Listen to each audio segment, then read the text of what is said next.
Lesson 12 The State Government Raj Sarkar The federal system of government has been established in India.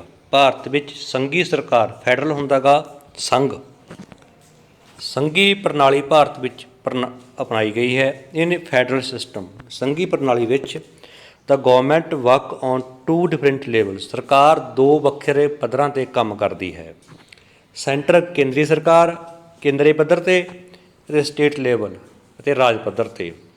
Central government rules of the whole country ਜੋ ਕੇਂਦਰੀ ਸਰਕਾਰ ਹੈ ਉਹ ਸਾਰੇ ਦੇਸ਼ 'ਤੇ ਸ਼ਾਸਨ ਕਰਦੀ ਹੈ। Whereas state government rule over a fixed area assigned to them as state. ਜੋ ਰਾਜ ਸਰਕਾਰ ਹੁੰਦੀ ਹੈ ਉਹ ਆਪਣੇ ਖੇਤਰ ਵਿੱਚ ਜੋ ਖੇਤਰ ਉਸ ਨੂੰ ਮਿਲਿਆ ਹੁੰਦਾ ਉਸ ਦੇ ਉੱਤੇ ਉਹ ਰਾਜ ਕਰਦੀ ਹੈ। According to constitution there is an allocation of powers between central government and various state government। ਸੰਵਿਧਾਨ ਦੇ ਅਨੁਸਾਰ ਕੇਂਦਰ ਸਰਕਾਰ ਅਤੇ ਰਾਜ ਸਰਕਾਰਾਂ ਦੇ ਵਿਚਕਾਰ ਸ਼ਕਤੀਆਂ ਦੀ ਵੰਡ ਕੀਤੀ ਗਈ ਹੈ।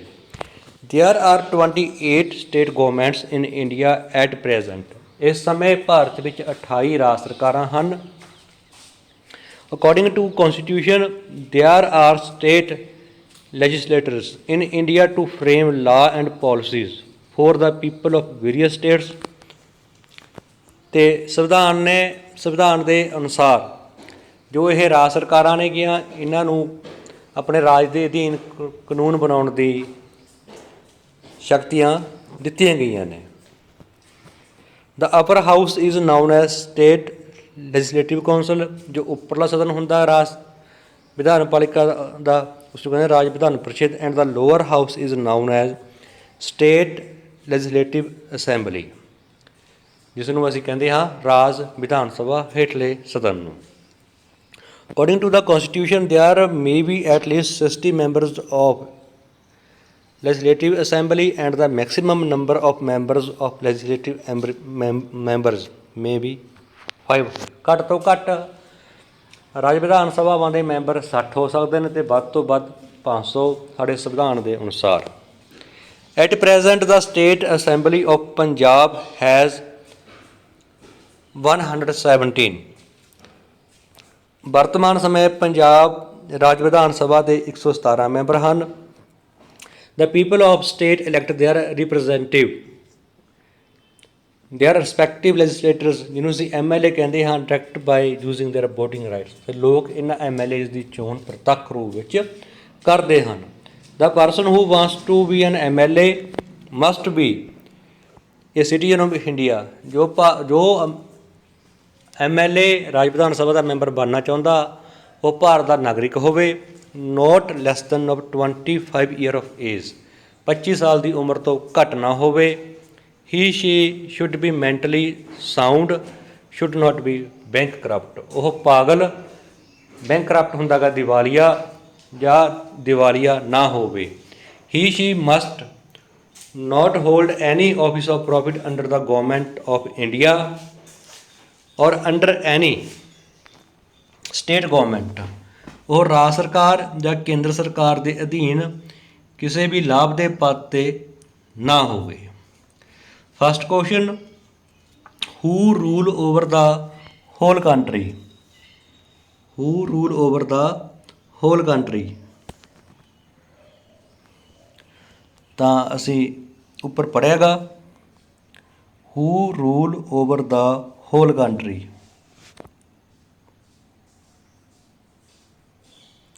Central government rules over the whole country. First question ਦਾ ਆਨਸਰ ਸੈਂਟਰਲ ਗੌਰਮੈਂਟ ਰੂਲ ਕਰਦੀ ਹੈ ਸਾਰੇ ਦੇਸ਼ 'ਤੇ। How many state governments are working in India. There are 28 state governments in India at present. Second question ਦਾ answer what are the names given to the lower and upper houses of the state. Third question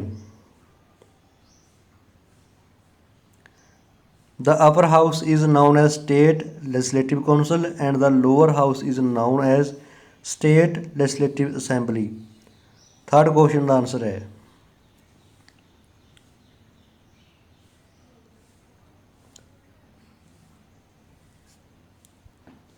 first second third तीनों का असीं answer कर लिया।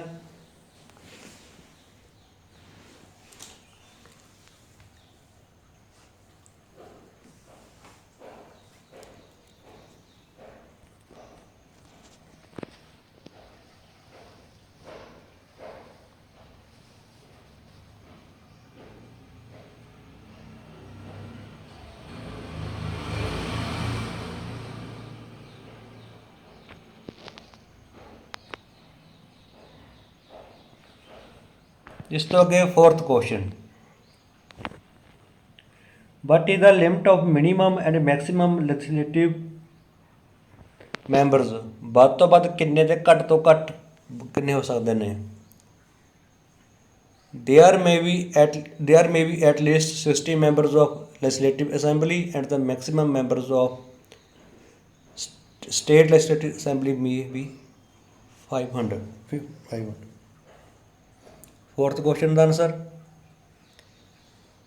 Right the eligibility conditions to be a legislative member। First second third, question fifth answer.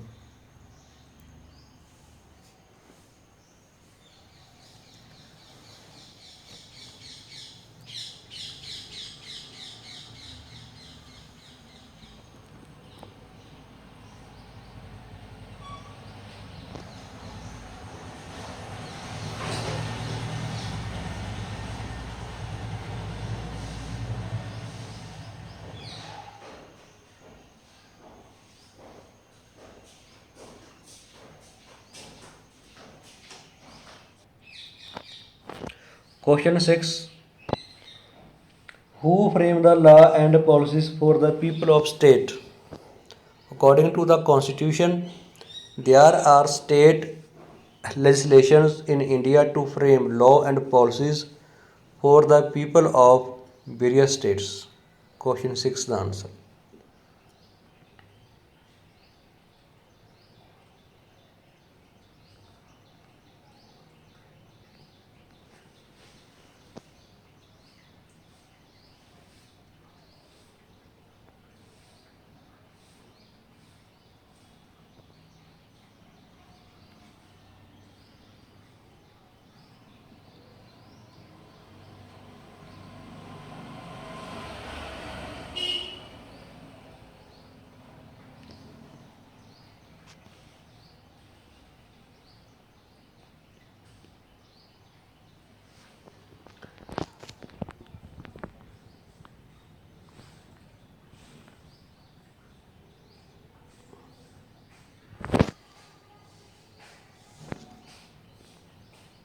इस तो अगे true false, in federal system centre and state government work on a single level. False, Indian constitution has allocated the power between centre and state government. True, Indian constitution has not arranged anything to frame law for the people of states. False, true true.